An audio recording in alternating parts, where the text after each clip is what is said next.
Welcome all for the course MEMS and Microsystem Design MTech Semester 3 Elective VLSI and Embedded Systems. In this course, we will be dealing with MEMS and Microsystem Design. We will be going through the MEMS fabrication process. We'll be going through different kind of MEMS devices in this particular subject. So before we start the topic, the subject, let's see about the term miniaturization. So what this particular term has influenced the industry, to which extent and to which level. So in terms of industry, if you take the industry, always the market demands for an intelligent, robust, multifunctional and a low cost industrial product. So that's the demand of market. So how the miniaturization has helped the industry to have a product according to their demand. So let's take the very basic example for miniaturization that has happened in the digital computers. So from the first computer, which was about the size of a room, the miniaturization in terms of transistor scaling has reduced the size of the computers. Slowly we have developed the desktop, and right now we are having very sleek laptops, and even the mobile phones are able to process most of the functionalities of a laptop.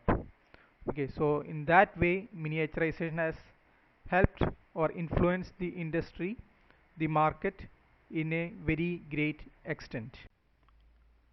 How do the miniaturization makes engineering sense? So what are the advantages of reducing the size of the devices or equipments, whatever it might be? So in terms of industry or in terms of engineering, how do the reduction or the miniaturization helps? Okay, so let's see few advantages of miniaturization. Okay, so the one of the advantages that since the small systems or device tend to move slow or stop more quickly due to the mechanical inertia. So since the small devices or equipments are, or these small devices are having less mechanical inertia, it is ideal for the precision movement as well as rapid actuation. The one of the other advantage is that the small systems is subjected to less thermal distortion and less mechanical vibrations because of the reason of low mass. Um, the third advantage is that since the small devices are very much suited for biomedical and aerospace applications, miniaturization plays a very huge role in biomedical as well as aerospace application. And the small systems are supposed to have higher dimensional stability at high temperature due to low thermal expansion. And since the small equipments or devices requires less space, the packaging of these devices or components becomes easier. And when you go for in terms of production and transportation, the cost will be less for production as well as transportation, and it is easy to make the mass production in batches. And MEMS, micro electromechanical system, is one of the technology that is being used for the miniaturization.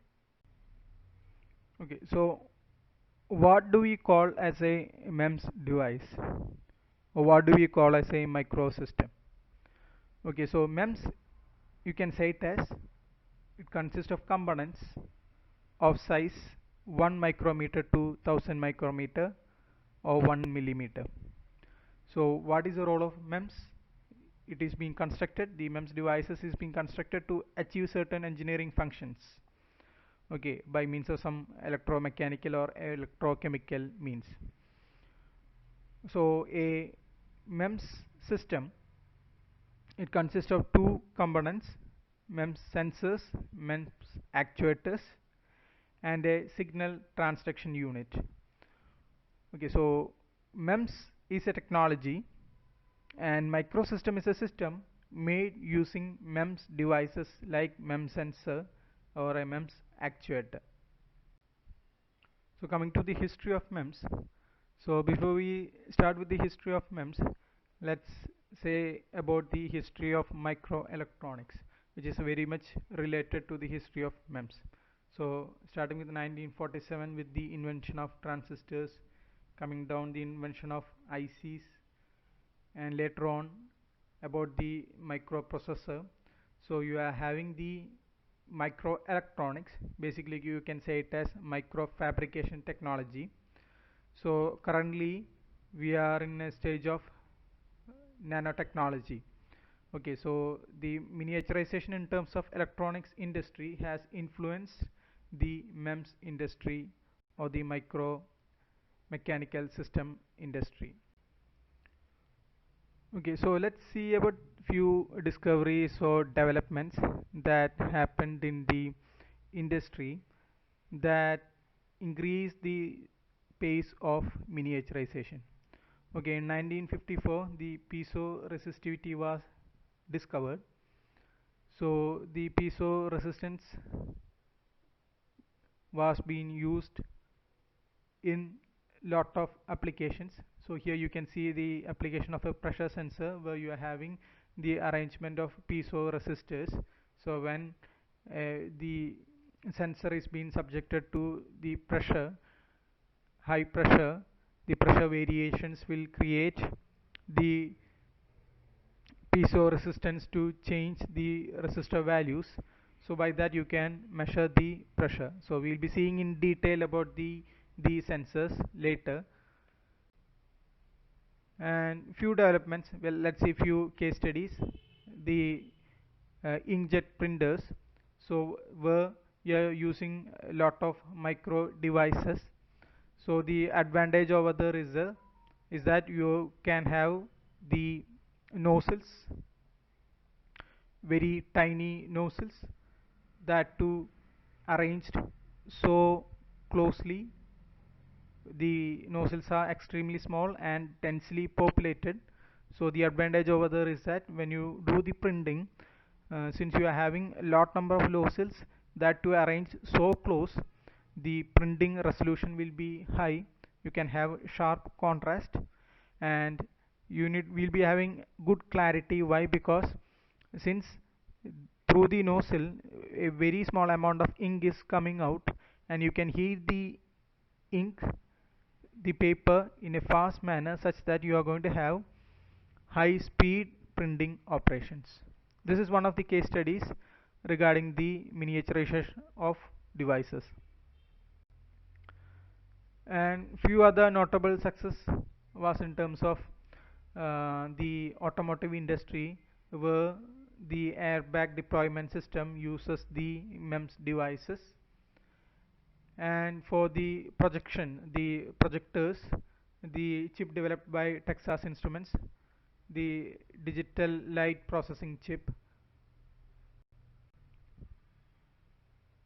And one of the ADXL series accelerometer, it is an example shown over there. So you are having the micro devices, the micro accelerometers, which can be suited well into the automobiles. Coming to the development of digital micro mirror devices, DMD, where we are using digital light processors, which consist of light modulating chip, in which there is about 1 lakh different or individual micro mirrors arranged so closely that will help to have a projector of high clarity. So you can see the micro mirror. So like this, you are having about 1 lakh micro mirrors arranged such that the projected image is going to have a good clarity. And the various branches associated with the MEMS technology. So these are the fields where we find a lot of applications for the MEMS device. In the optical area, in the biomedical area, we can call it as bio-MEMS, the microfluidics, the RF MEMS, and the advanced version of MEMS, it is known as NEMS, where the scaling is done in terms of nanometer. Okay, so that is known as nano electromechanical systems. And about the market of MEMS, year by year, the market value or the market share for the MEMS devices and the applications made using MEMS devices is being increasing year after year. Okay, now let's start with the MEMS and microsystem design. So MEMS is a technology and microsystem is a system made using the MEMS devices. Okay, so we'll start with the first kind of MEMS device is the MEMS sensor or the micro sensor. So what is a sensor? A sensor is something that senses the existence of and the intensity of certain physical, chemical or biological quantities. Okay, so the sensor is something that senses or it senses the existence as well as the intensity of certain physical, chemical or biological quantities such as temperature, pressure, force, light, magnetic flux, chemical composition, etc. Okay, so we are already having the sensors, and what is the advantage of having the micro sensors? Okay, so the advantage of having the micro sensor is that the micro sensor, since the size is very small, it is very sensitive and will give an accurate result with minimum amount of sample. So that is the advantage. With a available small amount of sample substance, you can have a very accurate result. Okay, and since the device size is small, we can go for mass production. So these are few of the advantages of micro sensors, and these are the common kind of sensors which is being used, which is being manufactured using the MEMS technology. The pressure sensor, chemical sensor, biomedical, optical, radiation, thermal, etc. Okay, now in this particular subject we will go through different kind of sensors, the different methodologies of the sensing in the coming chapters. We will start with the MEMS as micro sensor. You are going to make a micro sensor using the MEMS fabrication technology. So you can see the size comparison of the MEMS sensor shown over there. This is an example for a MEMS micro pressure sensor. Okay, so as the normal sensing operation, you are having the input signal and you are having a sensing element. In this case, you are having micro sensing element, and there is a transaction unit which converts this measured physical quantity into terms of a signal, an output signal. And in order to do the operation, you need to have the power supply. Okay, so we will see about the MEMS as a actuator, okay, a micro actuator, okay, which produces an output, which produces a reaction. Okay, so you can see the example over there, a micro motor which is being produced or developed using Liga process, which is one of the MEMS fabrication process. Okay, so you are going to develop a micro motor. You can see the rotor, stator, the parts of the motor, and the dimensions are in terms of micrometer. Okay, so here you are going to have an actuation process. So here again you can see the transaction unit which converts which develops the required actuation signals and that will be given to the micro actuating element, and the corresponding output will be produced in terms of the required action. So in the previous slide we have seen a transaction unit for the micro actuator. So what is the role of the transaction unit over there? The transaction unit in the micro actuator converts the input power supply into form of a voltage for the transducer, okay, which function as the actuating element. So you can see the corresponding voltage is being generated from the transducer, which will make the actuating element to produce the required action. Okay, so one of the most commonly used actuation method is the electrostatic force, which is being generated by the charged parallel conducting plates or the electrodes separated by a dielectric material such as air. So electrostatic force is one kind of actuation methods. We are having other kinds of actuation methods which we'll be seeing in detail in the coming modules, as well as the coming parts. Okay, and okay, so this is an example for the actuation, the electrostatic actuation. You can see the electrodes in the first diagram, the top diagram. You can see two electrodes. Okay, and you are going to apply a voltage across the electrodes. So based on the voltage applied, the electrodes gets attracted or repelled. So based on the electrode movement, the gripping arms will be moving based on the way the electrodes move. Okay, so in the first diagram you can see that the electrodes are subjected to do the closing based on the voltage you apply. So when the electrodes try to close, the gripping arms also will close. Coming to the second diagram, you are having a different arrangement of the electrodes. Okay, so when you apply a potential, the electrodes try to align. Okay, so using that method you can do the gripping arm movement, the alignment of electrodes. So similarly the gripping arms also will get moved.